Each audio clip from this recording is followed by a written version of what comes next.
le grand dimanche. Alléluia. Gloire à Dieu. Gloire à Dieu. Ah, je te sens un peu calme. Bénis un voisin. Dis-moi, sois le bienvenu dans la présence du Seigneur. Amen, amen, amen, amen. La Bible appelle Jésus, dans un premier temps, le roi des Juifs. Et après sa mort et sa résurrection, la Bible le présente comme étant le roi des rois. Donc Jésus-Christ est un roi. Jésus règne. La Bible dit que lorsqu'on le contemple, on est transformé en la même image de gloire en gloire. C'est-à-dire, si Christ règne, nous aussi nous devons régner. Amen. Mais Jésus, dans son règne, je le dis souvent et je le rappelle et j'insiste, a régné. Jésus a régné pas comme les hommes de ce monde régnaient. Jésus donc régnait, mais pas selon l'image que nous avons de la royauté, qui consiste toujours pour nous à des positions politiques. Donc lorsque la Bible dit que nous allons entrer dans le règne, c'est le règne à l'image de Jésus. Pour certains, il peut se manifester comme un règne, comme une domination, comme un pouvoir, comme un pouvoir politique.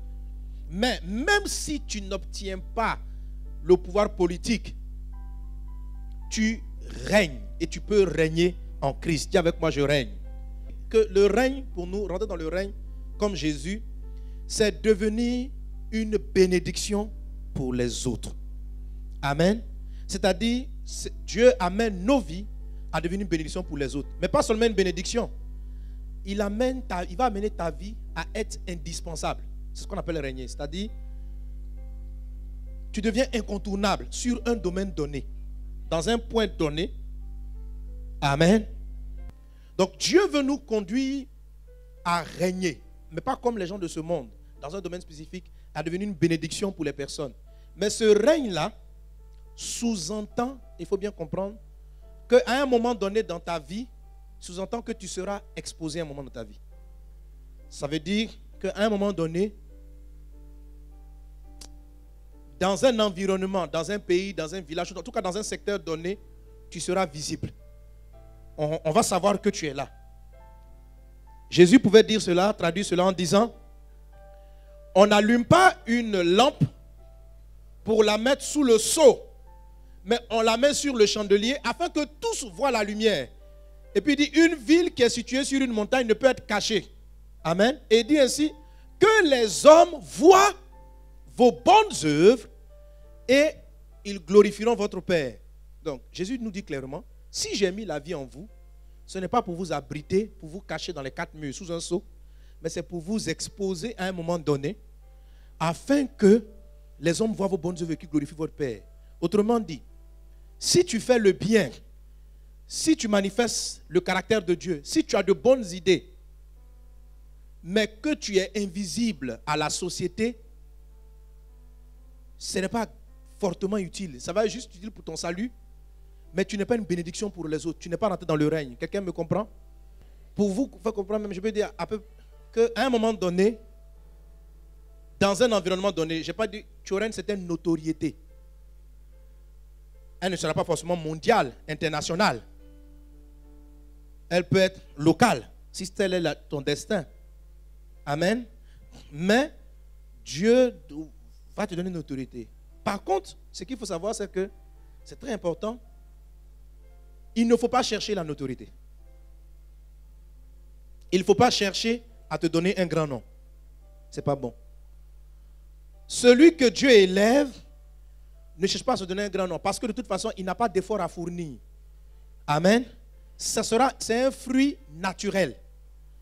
Le pommier ou le manguier ne se concentre pas pour être une mangue, pour donner des mangues. S'il est correctement entretenu, le fruit qui va donner, que le manguier va produire, c'est forcément une mangue. Alléluia. Donc c'est Dieu qui rend grand. Tu ne cherches pas à être grand. Donc ton nom et ta vie sera grande afin d'être un témoignage pour le monde. Ça fait partie de ton destin. C'est quelque chose qui est en toi. Alléluia. Mais avant que le nom que le Seigneur t'a donné, avant que ta vie devienne un modèle, avant que tu ne sois mis en exergue, il y a un travail préalable. C'est ce que j'appelle le travail de base. Ou pour revenir à l'illustration du pommier ou du manguier, pour que le manguier donne la mangue, il faut qu'il y ait des racines. Amen, amen. D'un côté, on appelle donc Jésus le lion de la tribu de Juda. Lorsqu'on dit qu'il est le lion de la tribu de Juda, on traduit son côté roi. Lorsqu'on dit Jésus est le roi des Juifs, c'est sa face lion. Amen. En fait, il y a deux faces de Jésus qui traduisent le côté règne. La face de l'aigle et la face du lion. Amen. Amen. Pour rentrer dans notre règne, nous allons traverser 5 ou bien 4 grandes étapes. Et la 5e, c'est la gestion du règne. Il y a 4 écoles que Dieu te fait faire avant de te propulser au sommet. Amen. Mais avant le grand sommet, là, tu vas avoir de petits sommets. C'est-à-dire à des moments, tu vas être mis en exergue et puis Dieu va voir. Mais ce dont nous sommes en train de parler concerne la partie invisible. La partie où tu n'es pas mis encore en avant. Amen. La partie où personne ne te voit. Le travail que Dieu fait dans cette étape-là va constituer aussi 5 autres éléments. C'est-à-dire, dans la partie secrète de ta vie, entre Dieu et toi, il y a 5 choses qu'il veut que tu développes. Ces 5 éléments-là sont les fondements de ta vie avec Dieu. Le sommet va vous exposer à des intempéries, à des critiques, à des coups, à des méchancetés. Vous allez prendre des coups. Vous allez subir de la jalousie. Vous allez connaître certaines choses. Mais Dieu ne veut pas que ce que vous allez connaître vous éloigne de lui. Et il ne veut pas que vous changiez quand vous serez mis en exergue pour glorifier son nom. Amen. Amen. Donc pour y arriver, il va te préparer. Premier élément de la préparation, parce qu'il y a 5 éléments de préparation. Premier élément de la préparation, il veut que tu sois un chercheur de sa présence, un chercheur de Dieu. Je vous ai dit, soyez des chercheurs de Dieu. C'est-à-dire, ne vous contentez pas d'avoir des racines. Cherchez à avoir des racines qui vont très loin avec Dieu. C'est ça, les différents niveaux d'intimité qu'on a traités avec l'intimité. Les chrétiens du parvis sont des chrétiens aux racines superficielles. Ils sont plantés, mais ils ne peuvent pas aller très loin. S'il y a de la sécheresse et le monde est secoué, il faut quitter le parvis, il faut dans le lieu saint. Là au moins c'est déjà pas mal, mais il faut aller plus loin. Il faut être un chrétien du lieu très saint, avoir les racines totalement bien enfoncées. Amen. Deuxième chose qu'on a dite. Amen. Lorsqu'un arbre commence à pousser pour des feuilles, pour que l'arbre soit droit, on utilise pour certaines plantes ce qu'on appelle un tuteur. Dis avec moi un tuteur. C'est un bois qui permet à l'arbre de rester droit. Quelqu'un me suit? Quand il n'y a pas de tuteur, l'arbre peut dévier. Dans le livre de Galates chapitre 4, la Bible dit: or, aussi longtemps que l'héritier est enfant, je dis qu'il ne diffère en rien d'un esclave, quoi qu'il soit le maître de tout. On avance. On peut lire ensemble le verset 2. Mais il est aidé. Jusqu'à quand? Amen. Il est sous des tuteurs et des administrateurs jusqu'au temps marqué par le Père. Amen. Quelle que soit la grandeur de votre appel, il y a un moment donné, Dieu vous donne ce qu'il appelle des tuteurs. Dans le mot tuteur, en fait, tuteur, c'est une forme de parent par délégation. Amen. Ton papa et ta maman qui t'ont mis au monde, dans l'absolu, ce sont des tuteurs. Parce que tu es l'enfant de Dieu. Maintenant, en dehors de ces tuteurs-là, il y a d'autres formes de tuteurs que tu rencontres dans la vie. C'est pas moi qui le dis. Galates 4, 1, 2 dit: avant d'entrer dans ton héritage, on te donne un tuteur. Ton héritage, c'est ton règne. C'est la manifestation de qui tu es. Dieu, avant ça, il va te donner des tuteurs. Avant que toi-même tu règnes, tu vas avoir un chef de service. Tu vas avoir un patron. Tu vas avoir quelqu'un à qui tu dois rendre compte. C'est ce qu'on appelle un tuteur.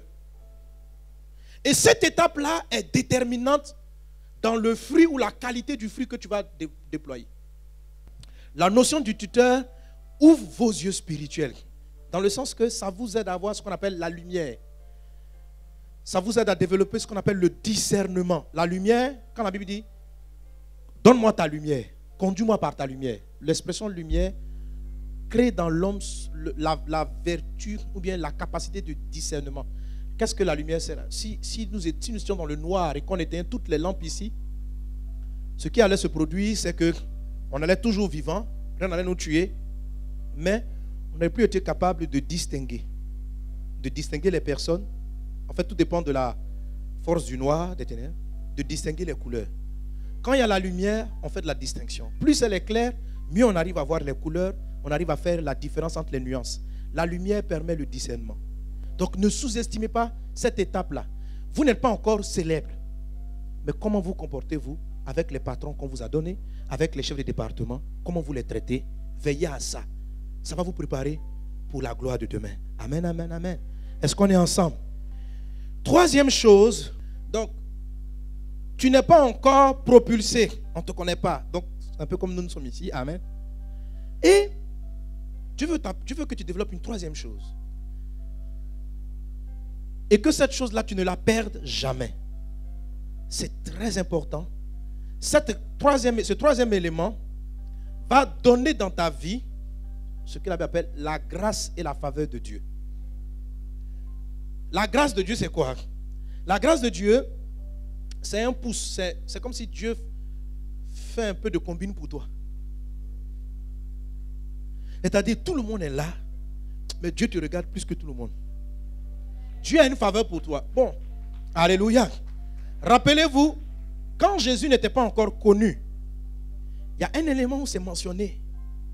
Luc chapitre 2, verset 52, il a dit, Jésus croissait en quoi?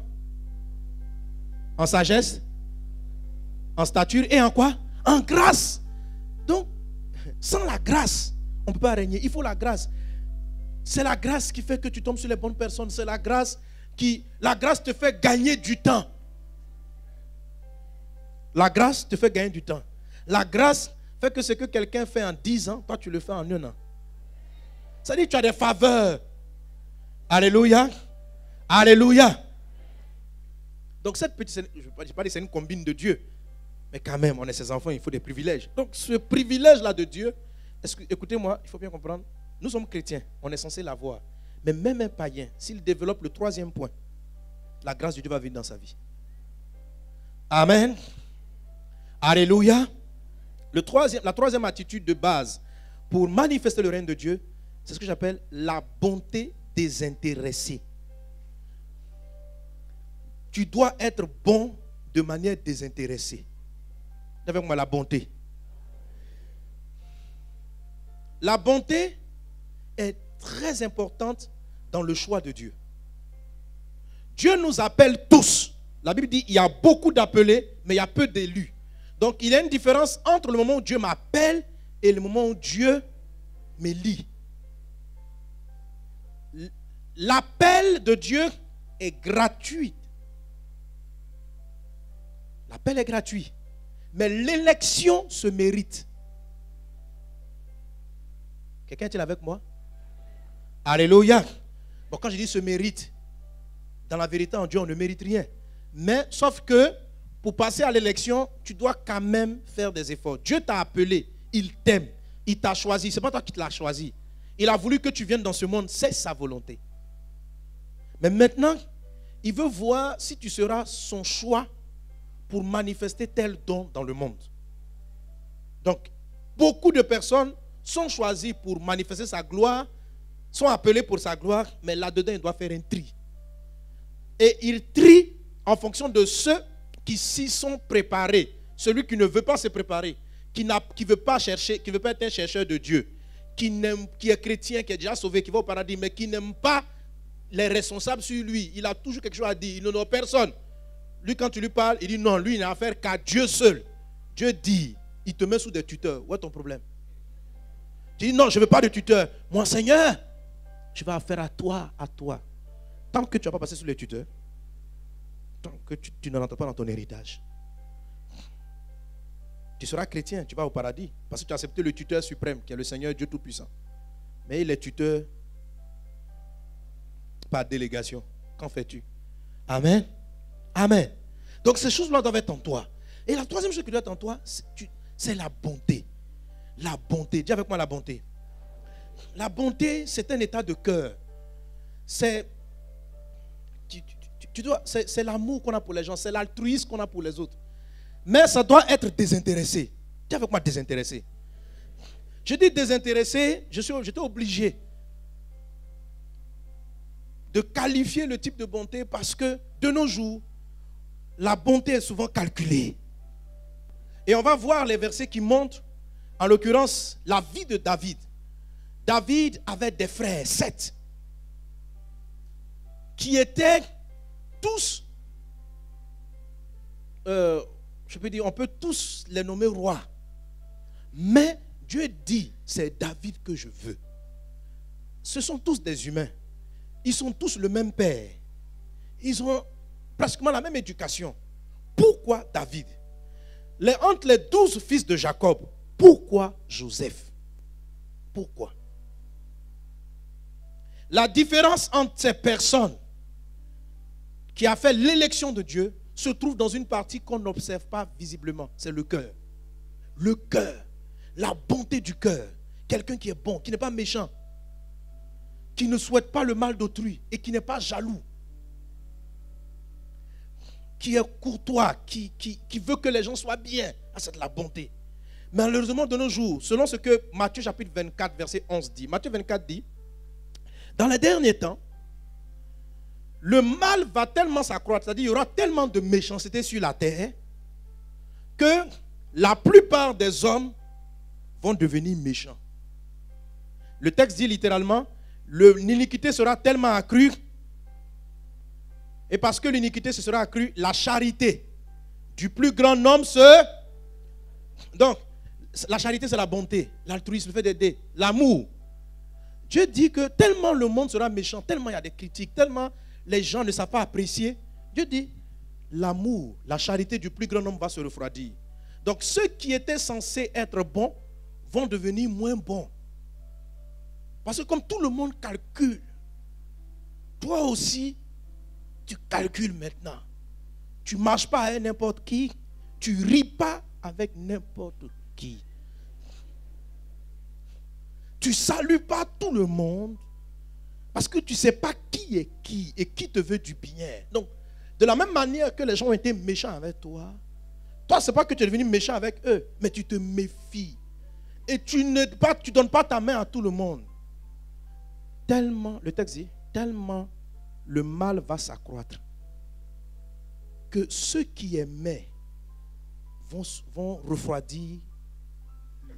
Il dit l'amour du plus grand nombre se refroidira. Et le texte continue en disant, mais celui qui persévérera jusqu'à la fin sera sauvé. Autrement dit, même si les gens sont devenus méchants, Dieu ne justifie pas toi ta méchanceté. Il a dit, il n'excuse pas. Il n'a pas dit, bon, je t'ai compris. Tu as dit, non Seigneur, tu vois, je suis venu à l'église, hein, quand j'ai fait l'offrande, voilà comment ils m'ont parlé. C'est pourquoi je dis, je ne donne plus même. Je dis, ah ah. Ils t'ont mal parlé après ton don, non? Oui. Donc c'est ce que j'ai dit, le mal va s'accroître. Les gens ne seront plus reconnaissants. Les hommes seront méchants.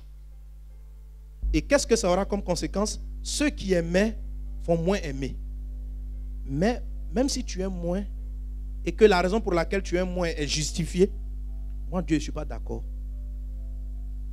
C'est pourquoi il continue en disant, mais celui qui persévérera, c'est-à-dire dans la charité, jusqu'à la fin, sera sauvé. Dis à un voisin, tu n'as pas d'excuse. Arrête ça. Tout ce que tu avais expliqué là, Seigneur, si je suis devenu comme ça, c'est à cause de ma cousine. Pourquoi? Et elle avait ses enfants. Je suis parti à la maison, c'est moi qui lavais tous les enfants. Je l'aidais. Un jour, Dieu l'a béni. Elle m'a laissé, elle est partie prendre d'autres personnes pour entrer dans sa gloire. Alors la bonté, même dans la maison de Dieu, il faut être bon. Regardez, la bonté désintéressée, vous savez, la bonté désintéressée, c'est une bonté qui n'attend rien d'autrui. Parce que je n'attends pas que tu me payes, je ne peux pas être frustré si tu ne m'as pas donné. Pourquoi la cousine dit elle ne veut plus aider personne?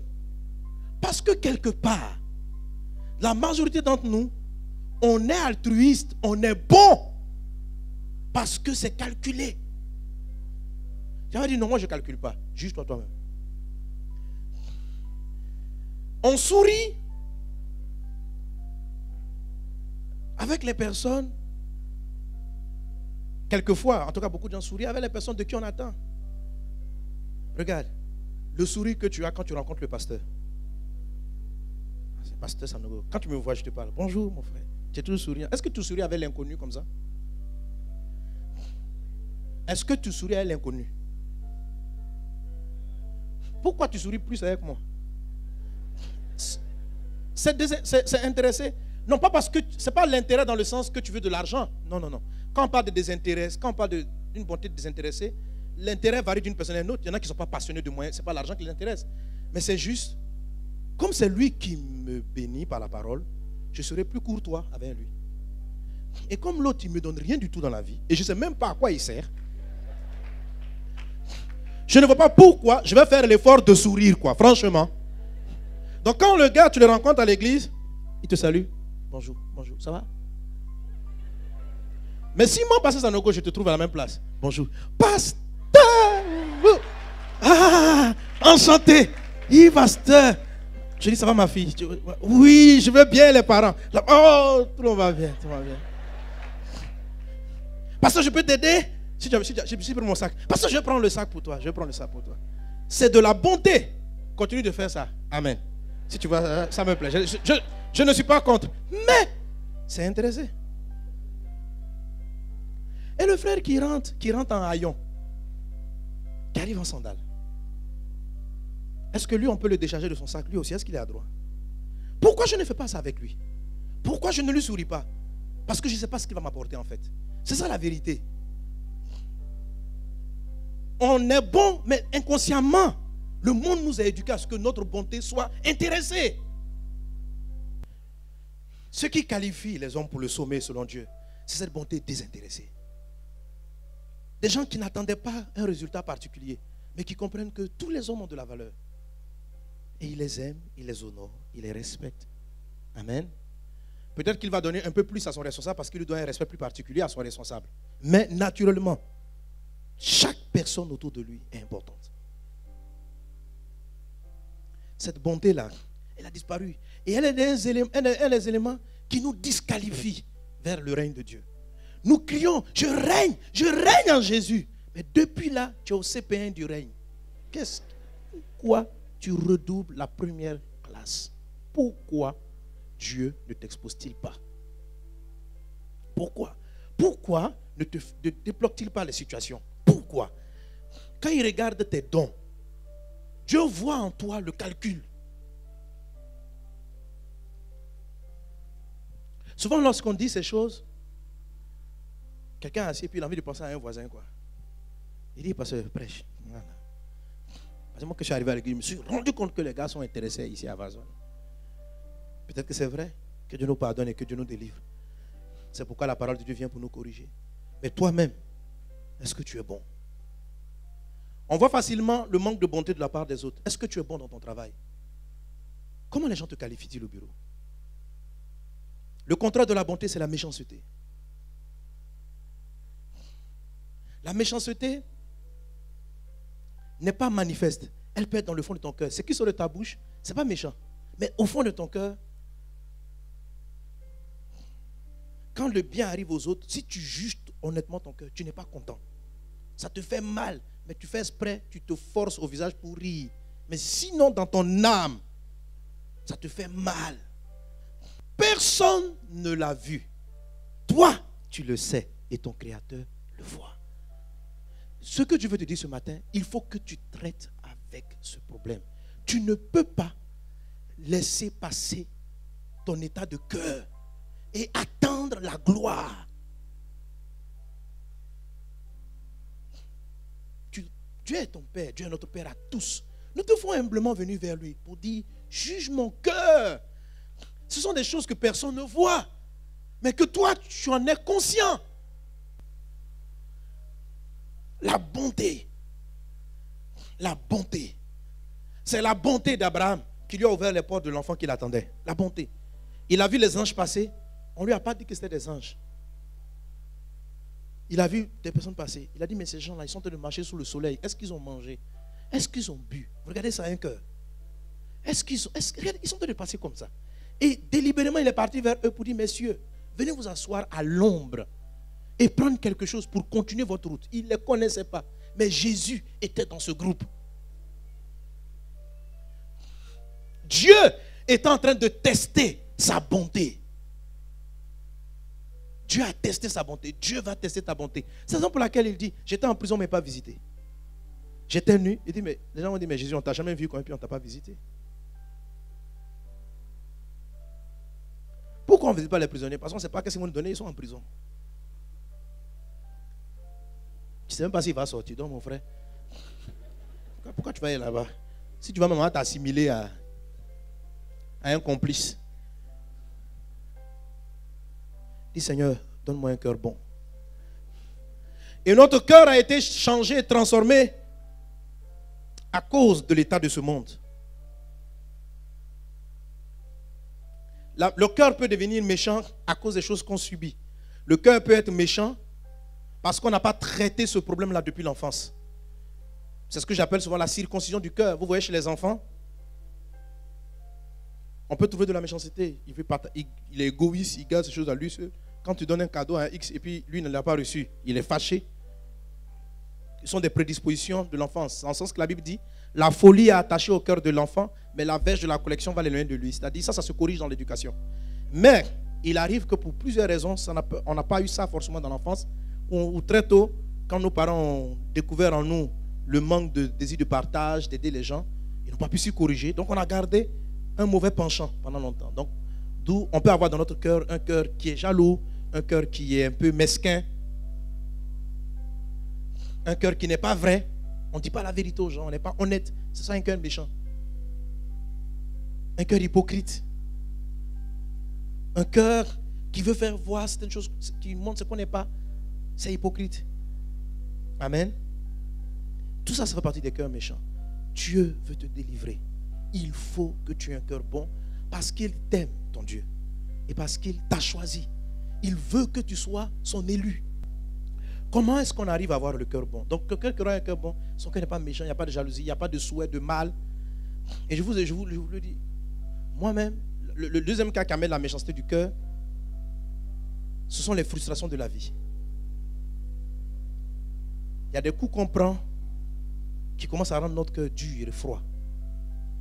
Il y a des coups qu'on prend qui commencent à nous rendre calculateurs. Il ne faut pas qu'on tombe dans ce genre d'attitude. Ce n'est pas comme ça que Jésus nous a créés. Ce n'est pas comme ça que Dieu nous a créés. Dieu ne crée rien de mauvais.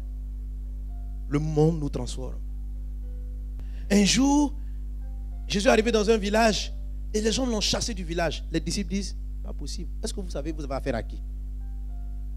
Moi, je crois que peut-être que j'aurais fait comme les disciples. Si tu viens me parler mal à Jésus, ah frère, peut-être dans ma chair, on va se battre quoi. Jésus, mon Jésus, tu as venu l'insulter. Donc ils l'ont chassé comme un malpropre. Quitte le village. Sors. Quand les disciples sont sortis, il dit, Seigneur, non, il faut qu'ils comprennent que tu es le roi des rois. C'est-à-dire que les gens, non. On va invoquer le feu. Le village va brûler comme Sodome et Gomorrhe. Tout de suite. Jésus a... Hé, qu'est-ce qui vous arrive là? Il dit, mais Seigneur, qu'est-ce qu'il y a? Ils n'ont qu'à respecter ta seigneurie. Nous, on peut nous chasser, mais pas toi. Jésus dit, ce n'est pas mon esprit. Vous ne savez pas de quel esprit vous êtes animé. Le Fils de l'homme est venu pour sauver, pas pour détruire. J'aime ces gens. Jésus. Alléluia. Lorsque les gens sont venus l'arrêter, Pierre dit, non Seigneur, là, je sors l'épée. Il dit, Pierre, non, lui, il ne tourne pas beaucoup. C'est du tic au tac. Lui, tu touches, il fait par là. Lui, il fait par là. Donc, il a sorti l'épée. Il a coupé l'oreille. Il dit, il faut t'avancer, on va voir. Parce qu'on parle de l'amour, là. Tu crois que nous, on est... Est-ce que tu me connais? Il a coupé l'épée. Il dit, tu crois? Il dit, hé Pierre, range ton épée. Et il a pris l'épée. Il a pris l'oreille. Et il a collé. Il dit, on ne fait pas ça dans mon royaume. Il dit, tu penses que ces gens-là, si je voulais envoyer les anges pour les tuer, tu crois que je ne peux pas faire ça? Je suis venu pour les sauver. Même s'il vient me tuer, laisse qu'il ait la vie. Lui que tu vois, il est une victime du diable aussi. Je l'aime. Et alléluia, la bonté de Jésus. La bonté de notre Seigneur. L'amour de Dieu. Dis à un voisin, sois bon. Alléluia. On va aller vers la fin. C'est ce que Jésus a vu dans le livre de 1 Samuel, chapitre 16. L'Éternel dit à Samuel, quand cesseras-tu de pleurer sur Saül? Je l'ai rejeté afin qu'il ne règne plus sur Israël. Remplis ta corne d'huile et va. Je t'enverrai vers Isaïe, chez Isaïe Bethlémite, car j'ai vu parmi ses fils celui que je désire pour roi. Lorsqu'ils entrèrent, il se dit en voyant Eliab, certainement loin de l'Éternel est ici devant lui. Et l'Éternel dit à Samuel, le prophète, ne prends point garde à son apparence et à la hauteur de sa taille, car je l'ai rejeté. L'Éternel ne considère pas ce que l'homme considère. L'homme regarde à ce qui frappe les yeux, mais l'Éternel regarde au cœur. Il appela Abinadad et le fit passer devant Samuel. Et Samuel dit, l'Éternel n'a point choisi celui-ci. Isaïe fit passer Shama et Samuel dit, l'Éternel n'a pas non plus choisi celui-ci. Isaïe fit passer ses 7 fils devant Samuel et Samuel dit à Isaïe, l'Éternel n'a choisi aucun d'eux. Puis Samuel dit à Isaïe, sont cela tous tes fils? Il répondit, il reste encore le plus jeune, mais il fait paître les brebis. Alors Samuel dit à Isaïe, envoie-le chercher, car nous ne nous placerons pas avant qu'il ne soit venu ici.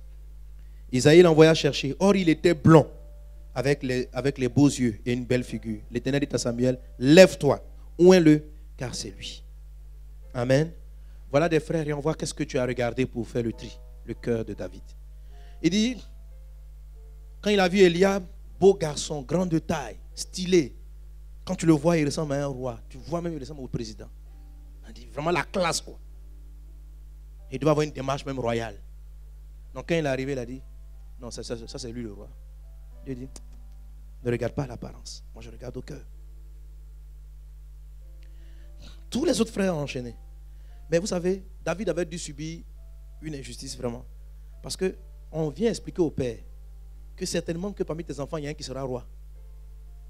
Il fait venir tout le monde, sauf David. Et lui, il a caressé dans la brousse là-bas, en train de s'occuper des animaux. Jusqu'à on lui demande, est-ce que tes fils sont finis? C'est-à-dire, quand il voyait que le nombre était disqualifié là, il aurait pu dire, ah, il y a un aîné, allez chercher David rapidement. Mais son père avait déjà calculé, ça ne peut pas être David. De toute façon, Dieu veut choisir parmi mes fils. Donc, ça sera un des 7, mais pas David. Vous voyez, la vie peut vous faire subir comme ça, où les gens vous mettent de côté. Mais il faut toujours garder la bonté. Amen. Amen. Vous savez, un des avantages de la bonté, c'est que plus vous êtes bon, avec le deuxième principe, vous savez honorer vos tuteurs, ça vous aide à avoir un bon discernement du cœur des gens. Une des choses que Dieu vous apprend, c'est que dans la vie, il faut savoir voir le cœur. C'est vrai, il y a des gens qui vivent des moments difficiles et qui ne sont pas prêts à changer parce que leur cœur n'est pas selon le cœur de Dieu. Donc je dis, on ne doit jamais faire un choix vis-à-vis des critères extérieurs. Le premier élément du choix est un témoignage que Dieu vous donne sur le cœur d'une personne. C'est ce que je vous dis, c'est comme ça qu'on choisit. Le témoignage que Dieu me donne sur le cœur de quelqu'un. Je ne dois pas dire, bon, le pasteur a dit on peut marier tout le monde. Donc, je vois quelqu'un même qui ne me sied pas, je dis c'est possible. Non. Seul Dieu peut te révéler le cœur des gens. C'est valable dans les affaires que vous faites, dans les contrats que vous voulez signer. Si vous n'avez pas pris le temps de prier pour avoir la lumière de Dieu, tout ce que vous pensez avec votre école, comme les éléments de base qui vont montrer qu'une entreprise va réussir, peut être erroné. Il y a un discernement que vous n'avez jamais. Seul Dieu peut vous le montrer. Apprendre à avoir le cœur. Et le fait d'être bon de cœur, aide Dieu à vous parler. Aide Dieu à vous montrer qui est qui. Le fait d'être bon de cœur attire la faveur de Dieu sur vous. Même lorsque Dieu vous a dessiné une place et que les gens vont vouloir venir prendre la place par leur propre force, par leur attitude extérieure, par leurs belles paroles, Dieu va les dégager autour de vous pour qu'on vous choisisse. Les gens sont arrivés au bureau, ils ont déposé leur dossier pour dire qu'ils sont meilleurs que toi. Ils font tout pour qu'on t'oublie. Mais si ton cœur est bon, tu auras la grâce. Comme pour David. Samuel lui-même, il voulait choisir Eliab. Dieu dit, Eliab va-t'en. Et il l'a amené vers le choix de Dieu. Quand vous avez le cœur bon de Dieu, quelles que soient les personnes qui occupent les postes où Dieu veut vous conduire, Dieu va les dégager comme ça. Le grand dimanche.